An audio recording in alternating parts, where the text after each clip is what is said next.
जंतर मंतर स्थित जगदीश मंदिर में सभी अखाड़ों के प्रतिनिधि साधु संतों के साथ में पहली बैठक आयोजित की गई। बैठक के दौरान उज्जैन कलेक्टर रोशन कुमार सिंह ने कहा कि 29 किलोमीटर नए घाट बनाए जा रहे हैं, जिससे सिंहस्थ में आने वाले सभी श्रद्धालु के बेहतर सुविधा मिल सके। सभी कार्य समय पर पूरे किए जाएंगे। पहली बार इतने बड़े कार्य एक साथ हो रहे हैं। आने वाले 1-2 साल में स्थायी निर्माण पूरे होंगे। सिंहस्थ कुंभ 2028 से पहले उज्जैन में अखाड़ों के संत महंत एक साथ इकट्ठा हुए।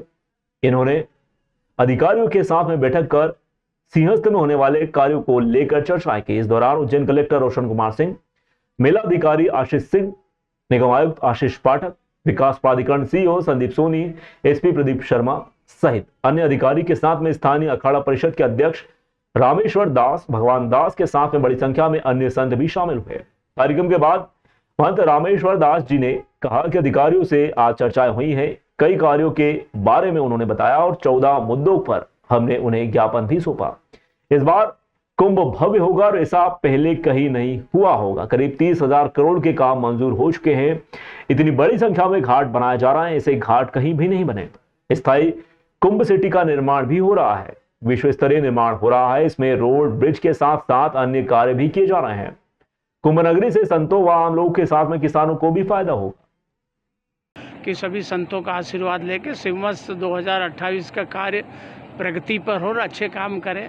मुख्य रूप से साधु संतों के आश्रमों में स्थायी निर्माण, शिप्रा शुद्धिकरण, ये टाटा वाले का काम जल्दी समाप्त करवाए, देवास की फैक्ट्रियों का पानी बंद करवाए, खान डाइवर्सन तेज़ी से हो और ये गया कोटा का उद्धार किया जाए।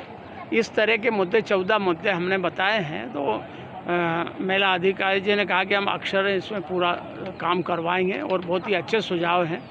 तो ये प्रथम बैठक है संतों के साथ में उनकी, ताकि संतों के आशीर्वाद लेके और कार्य प्रारंभ करें।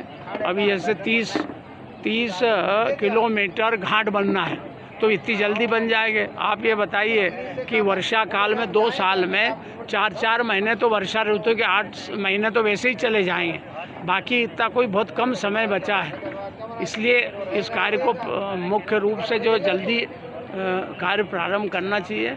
आज जो अखाड़ा परिषद की स्थानीय समिति है उसमें सभी अखाड़ों के जो संतगण थे वो मौजूद थे और बहुत ही अच्छा आयोजन किया गया, जिसमें सभी संतगणों के द्वारा एक कुछ अपनी मांग भी प्रस्तुत की गई है और निश्चित रूप से उनको उचित फोरम पर रखे, खासतौर पर शिप्रा शुद्धिकरण से संबंधित और आश्रम के बनाए जाने संबंधित जो काम है उनको हम उचित फोरम पर रख के उनको निश्चित रूप से पूरा करेंगे।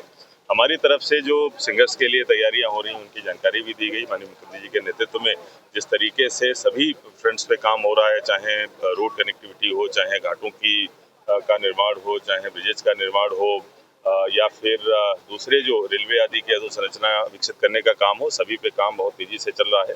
ये सभी काम न केवल गुणवत्तापूर्ण हो बल्कि समय सीमा में पूर्ण हो, इसकी भी व्यवस्था कर ली गई है। किस तरीके से एक सॉफ्टवेयर में MIS के माध्यम से, बर्ड चार्ट के माध्यम से इनकी सबकी मॉनिटरिंग की जाएगी, ये भी हम लोगों ने सुनिश्चित कर लिया है। जैसा 2016 के सिंहस्थ में देखने में आया था कि अस्थायी अधोसंरचना के कारण बहुत परेशानी संतों को भी आई थी और मेला में चाहे वो रोड की हो, चाहे पानी की हो, सीवर की, उनकी सभी समस्याएं आई थी। इसीलिए एक स्थायी जो अधोसंरचना का प्लान चल रहा है उसके संबंध में भी सभी संतगणों को जानकारी भी दी गई, सभी के द्वारा उसमें सहमति भी जताई गई कि अगर 5 करोड़ के श्रद्धालुओं के साथ वो व्यवस्था इतनी चुनौतीपूर्ण थी तो निश्चित रूप से 30 करोड़ श्रद्धालुओं के साथ उस व्यवस्था के साथ, उस अधोसंरचना के साथ हम नहीं जा सकते इस बार।